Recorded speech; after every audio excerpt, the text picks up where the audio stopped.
झीलों की नगरी में अभी थोड़ी देर पहले झिरमिर झिरमिर बरसात हुई और उसके बाद में आप दृश्य देख पा रहे हैं देवाली के इस छोर से मैं आपको लेके चल रहा हूँ और मैं आपको लेके चल रहा हूँ बहुत ही खूबसूरत फतेह सागर झील का सामने आज दीदार कराने। तो देवाली के छोर से होते हुए हम टाइगर हिल से होते हुए चलने वाले हैं। तो आप चैनल के साथ बने रहिए। झीलों की नगरी में लगातार 5-6 दिनों से बरसात का दौर चल रहा है। दिन में तो इतना कम रहा था, इतना ज़बरदस्त उमस हो रही थी, लेकिन पूरी शाम को हल्की सी बरसात हुई है और बरसात भी पीछे तक हुई है। यहाँ तो बरसात ही दिख रही है, ऐसा लग रहा है कि इधर पानी का एक छींटा भी नहीं पड़ा है। और पीछे फतेहपुरा की तरफ बरसात हुई है, उसके बाद देवारी की तरफ बरसात हुई है, इस तरफ नहीं हुई है। वास्तव में लग रहा है हल्के हल्के छींटे भी नज़र नहीं आ रहे हैं। कुल मिलाकर यहाँ का वातावरण देखें बहुत ही खूबसूरत सा है। तो झीलों की नगरी की खूबसूरत खबरें देखने के लिए आप सभी का बहुत बहुत धन्यवाद। और हमेशा जयपुर की संस्कृति परंपराओं को बनाए रखें। हमारी अपनी परंपराएं बहुत ही पुरानी और प्राचीनतम हैं। लेकिन एक समय था जब नदियों के रुख पर रहा करते थे, नदियों के किनारे किनारे व्यक्ति बस रहे थे। धीरे धीरे इन्हीं नदियों के किनारे नगर बसते गए। आहड़ नदी जो कि बहुत ही प्रसिद्ध है, आज तो हम पूरी नदी को टटोल लिया है कि हमारे नदी का पानी बंगाल की खाड़ी में जाता है। लेकिन उस ज़माने में तो लोगों को ये भी पता नहीं कि ये पानी जाता कहाँ है, आता कहाँ से है, क्योंकि पता नहीं बेचारे इतने संसाधन नहीं थे, चलने का कोई वो नहीं था। आप देखिए कि ये पूरा दृश्य आपके सामने है। और चलिए हम चलते हैं फतेह बालाजी को प्रणाम करते हुए फतेह सागर की सुंदर झील की शाम की ढलती शाम की सैर करते हैं। अमेरिकन भुट्टे भी मौजूद हैं, फिर हमारे इंडियन भुट्टे भी आने वाले हैं। बरसात जब होती है तब भुट्टे आ ही जाते हैं। तो यहाँ बरसात हुई वापस, उधर उस तरफ बीच में बरसात नहीं थी, लेकिन यहाँ वापस बरसात हुई है। बाहर एक प्रकृति मेरा खेल निराला, बीच में थोड़ी सी जगह छोड़ी और फिर बरसात हुई। कुल मिलाकर झीलों की नगरी में बरसात होना और होनी भी चाहिए, क्योंकि जल ही जीवन है। कई पहाड़ों में आग जल गई थी और कहीं न कहीं उनके अंकुर में एक बार जो है फिर फूटेगा, नहीं औषधियों का जन्म होगा।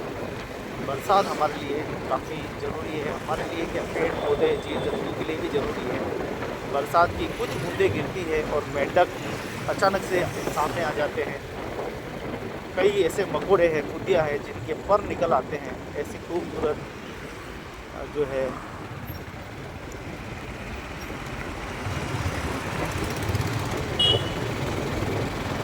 हमारे पुलिस के जवान लगे हुए हैं जो पूरी सुरक्षा करते हैं। कोई नशेड़ी कोई किसी को परेशान न करे। हमारे देश की पुलिस को और सतर्क रहने की ज़रूरत है और सावधान रहने की ज़रूरत है। देश में अपराध मुक्त करने की ज़रूरत है। बस बहुत हो गया अपराध। जिस प्रकार से इस बार हमारी जल सेना, थल सेना और वायु सेना ने जो सामर्थ्य दिखाया है, अब हमारी देश की पुलिस को भी दिखाना होगा। अपराधियों से ना कोई दोस्ती, बस अपराधियों को गर्ग में डालो, तब जाके हमारे भारत में शांति होगी। हमारे लोग हमारे ही अपने देश में डर डर के रहे। ये कैसा देश, हमारे देश में कानून व्यवस्था इतनी मजबूत होनी चाहिए कि परिंदा पैर न माने।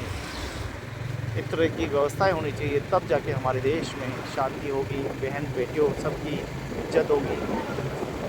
रूह कांप जानी चाहिए इन अपराधियों की। जैसे कि देखो, जंगल में शेर आ जाता है और किस प्रकार से सारे जानवर तितर बितर हो जाते हैं, इसी प्रकार हमारे पुलिस दबंगों का खौफ होना चाहिए इन खौफियों में, ताकि इनकी माँ ने दूध नहीं पिलाया कि यहाँ बैठकर कोई शराब नशा कर ले। यहाँ बैठकर अच्छी हवा ताज़ी ले, अपने जीवन को अच्छा करे। ये शराब पीने की जगह नहीं है, ये गाड़ियों को स्टंट करने की जगह नहीं है। यहाँ लोग घूमने के लिए आते हैं, यहाँ कुछ समय बिताने के लिए आते हैं, सैलानी आते हैं, यहाँ का दर्पण देखते हैं। और हमारे कुछ दुष्ट लोग, दुष्ट युवा यहाँ स्टंट करते हैं गाड़ियों की। हालांकि प्रशासन पूरी ध्यान रखता है, लेकिन पुलिस को और मजबूत कानून बनाने चाहिए, जिससे कि ये हो रही समस्या पे भी राहत मिल सके, ताकि हमारा देश सुरक्षित रहे। मैं तो कहता हूँ अपराधियों की किसी भी प्रकार का अपराध करे, अपराध काँप जाना चाहिए, व्यक्ति थर थर काँप जाना चाहिए कि मेरे देश में किस प्रकार से रहना है, ये होना चाहिए। कम से कम नागरिकों की सुरक्षा की जिम्मेदारी हमारी पुलिस की होती है, वो अपने कर्तव्यों को करें और हमारे राजनेता को बहुत ही खुली छूट दें। ऐसे कानून बनाए कि रोमियो जूलियो क्या होता है, देश की किसी भी सार्वजनिक सड़क पर आप रोमांस या कोई अश्लील हरकत नहीं कर सकते, ऐसा कानून बनाना चाहिए। ऐसा कोई करता पाया गया सीधा 6 महीने के लिए जेल में डालना चाहिए, ताकि वह भारतीय संस्कृति और भारतीय परंपराओं को हमेशा हमारी बनी रहे। सब करो ना, पर्दे के पीछे सब करते हैं, घर में कीजिए आपके, लेकिन आप घर का काम करके रोडों पर करेंगे तो कहाँ तक सही। अभी मैंने जो दृश्य देखा हम आपको मोबाइल पे नहीं बता सकते और बताना भी नहीं चाहिए। ऐसे दुष्ट प्रवृत्ति के लोग सरेआम अश्लील हरकत करते हुए देखते हैं, लेकिन कर रहे क्या, बुजुर्ग खड़े हैं, उनके पिता समान लोग सामने खड़े हुए हैं, लेकिन क्या बताएं ऐसा, ये पता नहीं ये आखिर ये वासना की गुंद आ कहाँ से रही है, तो समझ ही नहीं पा रहे हैं लोग। जब तक हम समाज को सही दिशा नहीं देंगे, कानून व्यवस्था ठीक नहीं होगी, तब तक ये दुष्ट प्रवृत्तियाँ और ज़्यादा बढ़ेगी। क्योंकि इसमें हो सकता है हमारी बहन बेटी भी हो सकती है, किसी पुलिस वाले की भी हो सकती है, किसी अधिकारी की भी हो सकती है, किसी आम समाज सेवी की हो सकती है। सरेआम जो काम पर्दे के पीछे होता है वो पर्दे के बिल्कुल ओपन भी है, वो ठीक नहीं है। ये वीडियो शायद किसी को बुरी भी लग सकती है, लेकिन बुरी लगे तो 2 रोटी ज़्यादा खाना, लेकिन सत्य बोलने में कोई मैं कसर नहीं रखता हूँ, हमेशा सत्य बोलता हूँ।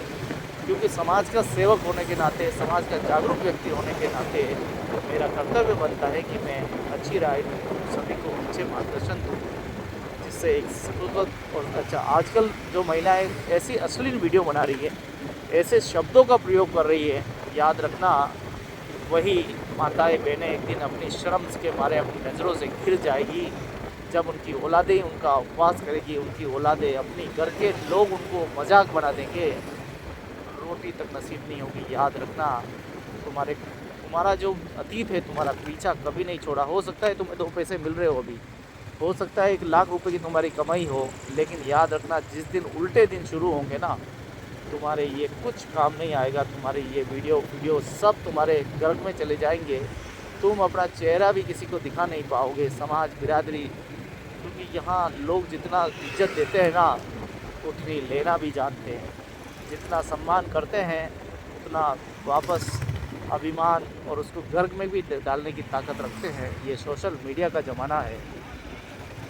हमारे युवाओं को, युवतियों को सभी प्रेरणा लेनी चाहिए कि आज का मौज मस्ती कल का बहुत बड़ा दुख का कारण हो सकता है। बहुत संकट में आप पड़ सकते हो। अपने आप को सुरक्षित रखिए, अपने आप को समझदार चीज़ रखिए, क्योंकि कल तुम्हारे सामने खड़ा है। जब तुम्हारा शरीर ढलना शुरू होगा, तुम्हारी ये रूप रंग सब कुछ मिट्टी में मिल जाना है। लोग एक दिन तुम्हें कंधे पर उठा कर ले जाएंगे और जला कर भूल जाएंगे 2 दिनों। तुम्हारे ये नखरे नटखट, ये तुम्हारे कपड़े ऊपर नीचे करना, ये सब कुछ धरा का धरा रह जाएगा।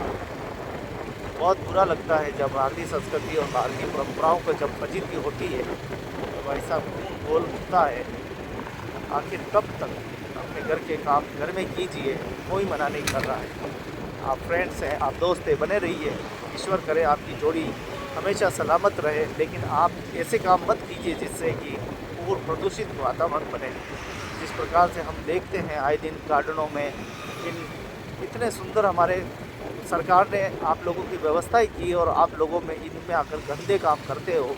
शर्म आनी चाहिए आपको। भारतीय संस्कृति को बिगाड़ने में आप लोग कैसे दुराचारी आत्मा बनकर किस प्रकार से आपका राक्षसी वैराग जाग जाता है और आप इसे कृत्य करते हो। आपको ये नहीं दिखता सामने मेरे पिता तुल्य कोई खड़ा है, मेरी माता समान कोई मेरे सामने खड़ा है। आपको लज्जा नहीं आती, शर्म नहीं आती। अंग्रेजी झाड़ झाड़ कर तुम इस प्रकार से तुम ये कृत्य करते हो, वैसे में अंग्रेज की प्रवृत्ति बन गए हो तुम। मेरा अच्छे लोगों से निवेदन है कि ऐसे लोगों का बहिष्कार कीजिए, ऐसे लोगों का मुंह पे जवाब दीजिए। और प्रशासनिक सेवाओं से निवेदन है कि उनको मुंह तोड़ ऐसे कानून बनाइए ताकि हमारे भारत को सालों तक, युगों युगों तक इस सामाजिक संस्कृति और परंपराओं के अनुकूल रखा जा सके। अगर आप लोगों ने सहयोग नहीं किया तो वो दिन दूर नहीं जब हमारा देश भी इंग्लैंड बन जाएगा। हमारा देश की सांस्कृतिक, सामाजिक, वैचारिक सारी दृष्टियाँ समाप्त हो जाएगी और लोग सिर्फ दोस्ती तक सीमित हो जाएंगे। दोस्ती दोस्ती दोस्ती और दुश्मनी, संस्कार, त्याग, बलिदान, समर्पण भाव ये सिर्फ किताबों में लुप्त हो जाएंगे। ये हमें सिर्फ किताबों में दिखाई देंगे। जैसे हमारे पंछी लुप्त हो रहे हैं देश से, जानवर लुप्त हो रहे हैं, वैसे ही यही हमारे संस्कार भी ऐसे ही लुप्त हो जाएंगे। सरकारें कोई लीगल टेंडर नहीं कर रही है। सरकारों को चाहिए कि सभी जानवरों पर पालन की जिम्मेदारी हो, लोगों को पालने की जिम्मेदारी दे, लीगल टेंडर होने चाहिए। लेकिन आज कोई पालना नहीं चाहता, सब पर कानून प्रतिबंध लगे हुए। हम तोता तक नहीं पाल सकते हमारे घर में, ये हमारे देश के कानून है, जबकि इनकी बढ़ोतरी ज़्यादा होनी चाहिए। ये है हमारे देश का हाल। सरकार के प्रशासनिक ढांचे को भी चेंज करने की आवश्यकता है, बदलाव की आवश्यकता है। तो दोस्तों, ये फतेह सागर पर आपके साथ खूबसूरत पल के साथ हम निकले हैं। आशा करते हैं कि थोड़ी सी बात भी आपके हृदय में उतरे। तो मुझे लगता है कि हमारा ये वीडियो बनाना सार्थक रहेगा।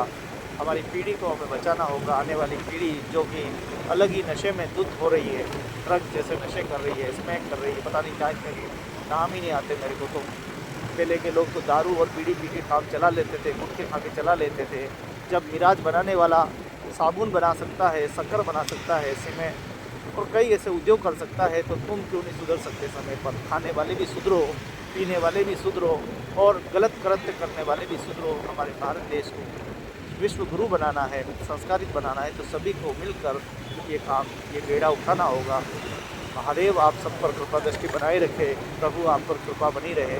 आप सभी इसी प्रकार से अच्छे कार्य करते रहे, अच्छे कार्य करते रहे। इन्हीं आशाओं के साथ फिर मिलेंगे एक नई स्टोरी, नए जोश के साथ। देखते रहें झीलों की नगरी, सभ्यता, संस्कृति, मेवाड़ पर।